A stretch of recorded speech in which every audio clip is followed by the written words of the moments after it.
अब किताबों की बात करते हैं एक एक करके, पर पहले कविता सुनिए। कवि का नाम पाब्लो नेरूदा, अनुवादक का नाम अशोक पांडे। शीर्षक लिख सकता हूँ आज की रात।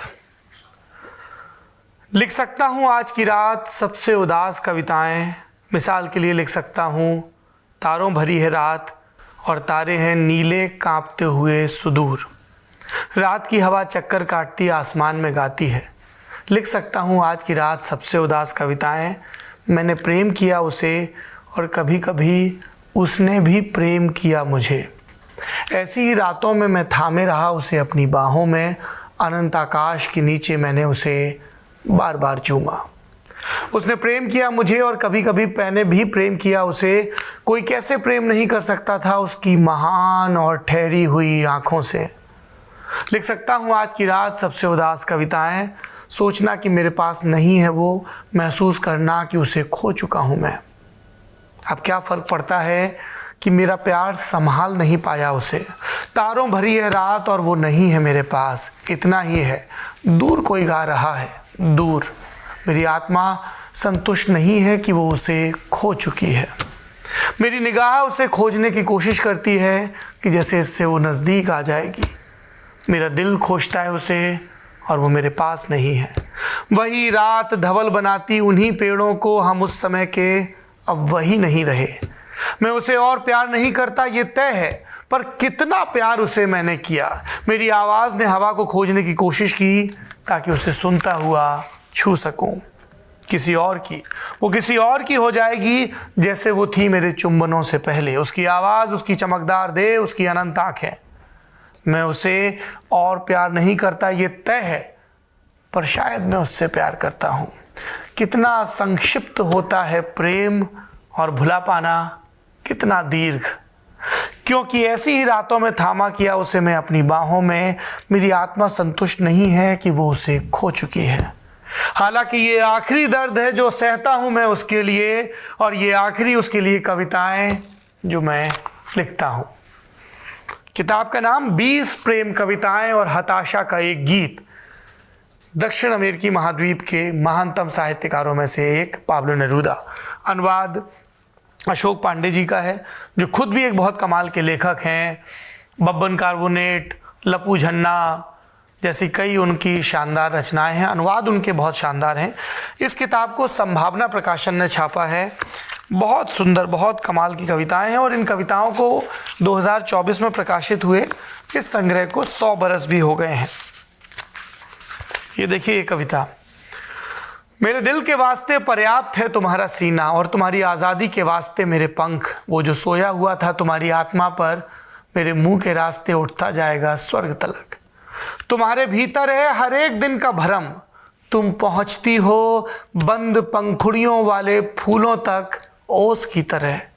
अपनी अनुपस्थिति से तुम बना देती हो क्षितिज को अधूरा, अनंत उड़ान में लहर की तरह। मैं कह चुका हूं कि तुम गाया करती थी हवा में, चीड़ की तरह और मस्तूलों की तरह। उन्हीं की तरह तुम हो ऊंचे कद वाली और मितभाषी, और तुम उदास हो, सब कुछ एक साथ किसी तवील सफर की मानिंद। पुरानी सड़क की तरह तुम इकट्ठा करती हो चीजें अपने भीतर। तुम अनुगूंजों और उदास ध्वनियों से भरी हुई हो। मैं जागा और कई बार तो यूं हुआ कि चिड़िया उड़कर परदेश चली गई जो सो रही थी तुम्हारी आत्मा में।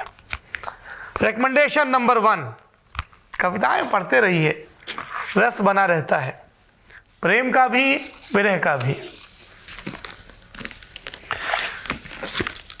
और फिर कविताओं से आइए कहानी पर। रिकमेंडेशन नंबर 2, कमाल के लेखक निहाल पाराशर का ये कहानी संग्रह हिंदी युग में से आया है। शीर्षक है पटना का सुपर हीरो। ये कहानी संग्रह जैसा कहा, सबसे पहली कहानी इसी शीर्षक से, जिस शीर्षक से किताब का नाम है। ये कहानी पिंटू भैया की है।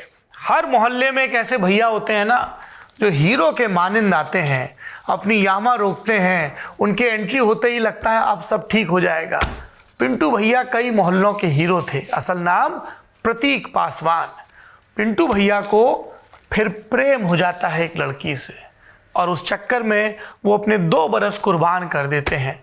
और हमारी कथा के वर्णनकर्ता को, हमारे कथाकार को भी पिंटू भैया के छोटे भैया बनने का और भोकाल फैलाने का सौभाग्य प्राप्त होता है। लेकिन ये बात एक चिट्ठी के जाने और एक चिट्ठी के आने के बाद बहुत अप्रत्याशित मोड़ ले लेती है और पिंटू भैया उसके बाद पिंटू भैया नहीं रहते, कुछ और हो जाते हैं।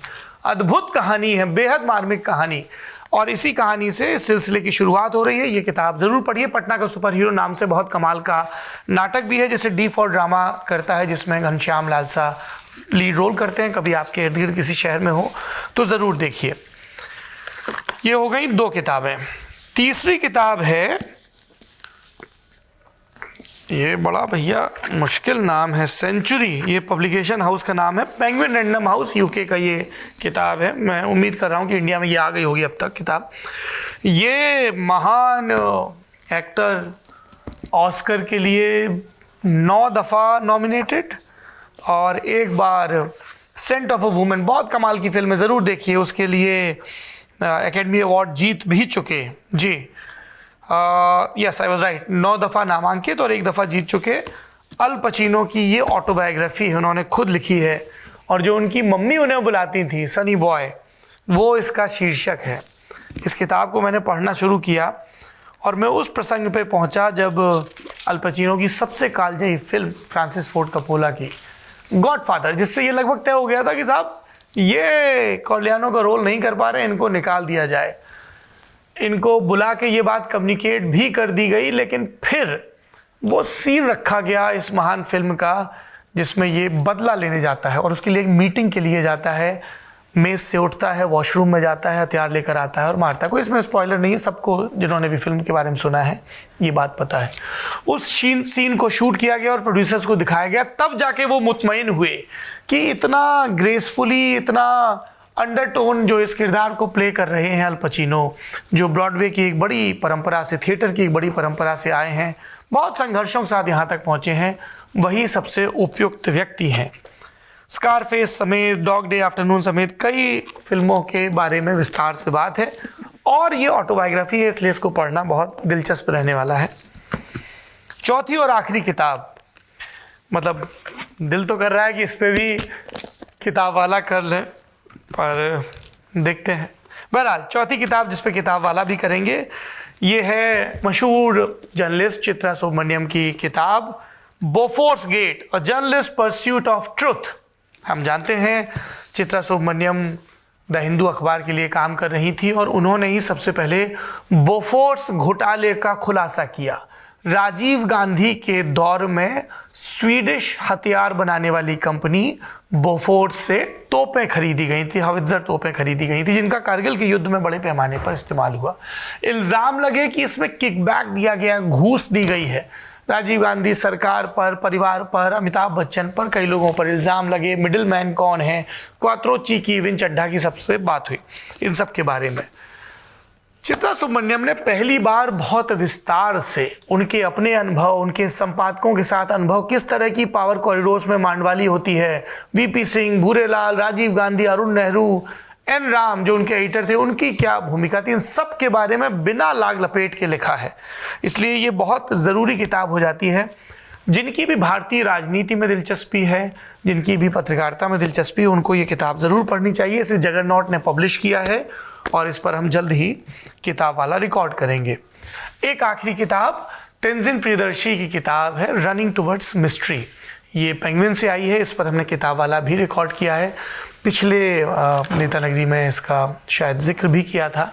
इस किताब को भी ज़रूर पढ़िए। कुछ एक किताब वाला आपके ही के बहुत करीब होते हैं ना, इतनी मार्मिक प्रतिक्रियाएं आ रही हैं इस किताब वाला पर, ज़रूर देखिए। मैं गौरव जी से गुजारिश करूंगा कि उसका लिंक भी ज़रूर लगाएं। आप बने रहिए नेता नगरी के साथ। ये पूरा संभाषण आपको कैसा लगा, चर्चा कैसी लगी, ज़रूर बताइए। बहुत बहुत शुक्रिया।